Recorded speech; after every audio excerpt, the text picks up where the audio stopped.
Je ne crois pas être un consommateur averti. D'ailleurs, je pense que être un consomme-acteur averti devient de plus en plus compliqué. Parce que avoir une connaissance globale de la provenance des produits, sincèrement, ça devient complexe. Donc je reconnais bien volontiers que je ne suis pas un consommateur averti. D'ailleurs, ça laisse de belles perspectives à la Chambre de consommation d'Alsace parce qu'il y a encore pas mal de boulot.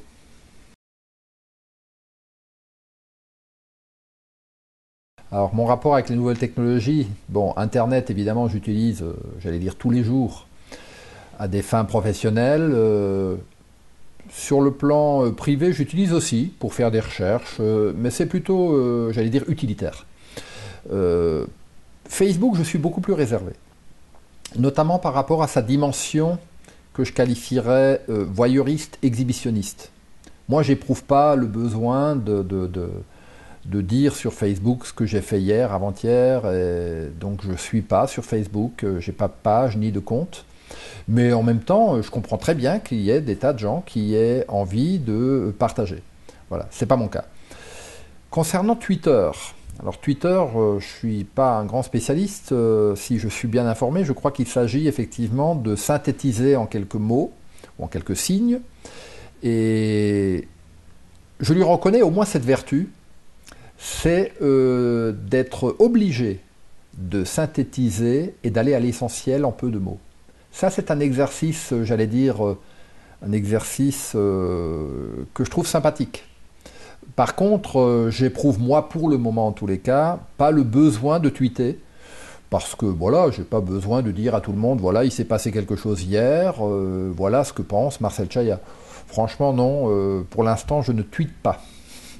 Et juste pour finir sur les nouvelles technologies en général, c'est peut-être banal de le dire comme ça, mais je crois qu'il en va ainsi de tous les outils depuis la nuit des temps. Les nouvelles technologies sont capables du meilleur, mais aussi du pire. Donc il faut peut-être simplement faire attention à la dimension que je qualifierais un peu d'hégémonique. Et il faudra simplement veiller à ce qu'on ne se perde pas en chemin. Il y a des garde-fous. Voilà, il faut surveiller ça de près.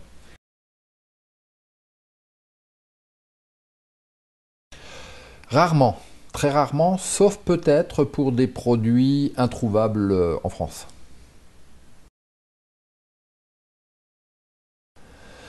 Alors les produits allégés, j'en ai consommé comme tout le monde, mais je dois reconnaître que je ne suis pas vraiment fan, hein.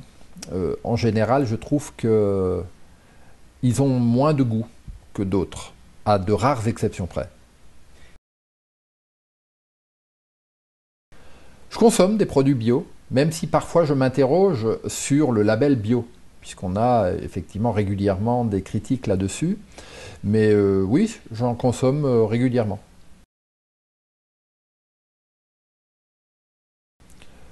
J'achète beaucoup d'eau en bouteille, essentiellement d'ailleurs des eaux alsaciennes, mais je consomme pour ainsi dire pas d'eau du robinet.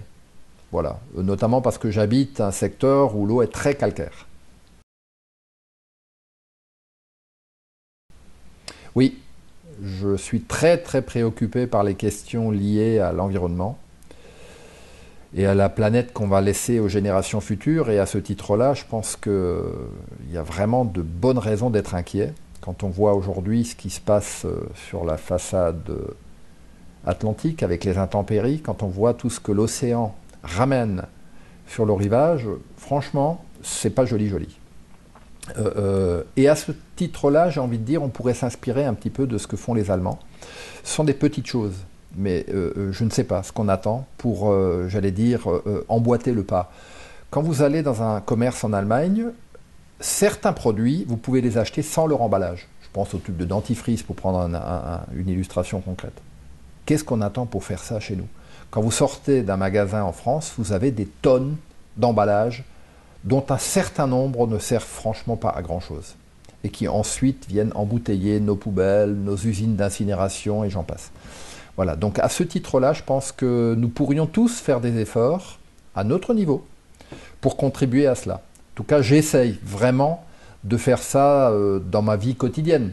Je suis sans doute pas exempt de tout reproche, mais je suis très sensible à ces questions environnementales. Alors, mes loisirs, j'ai envie de dire presque ma passion, c'est d'écouter de la musique. Toutes les musiques, mais peut-être plus les musiques récentes.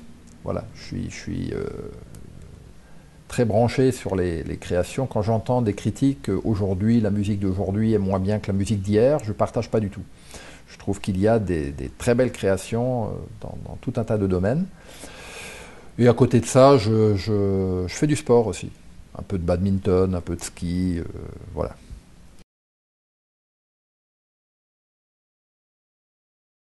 Sur une île déserte, bon, je pense, le premier objet auquel je pense, c'est le couteau suisse. Hein, parce que voilà, c'est quand même une invention géniale et qui pourrait me servir. Mais si je pouvais en emmener un deuxième, j'emmènerais volontiers un appareil, je vais dire solaire, puisqu'il n'y a pas d'électricité sur l'île déserte. Un appareil solaire type smartphone pour écouter de la musique. J'ai besoin de cela.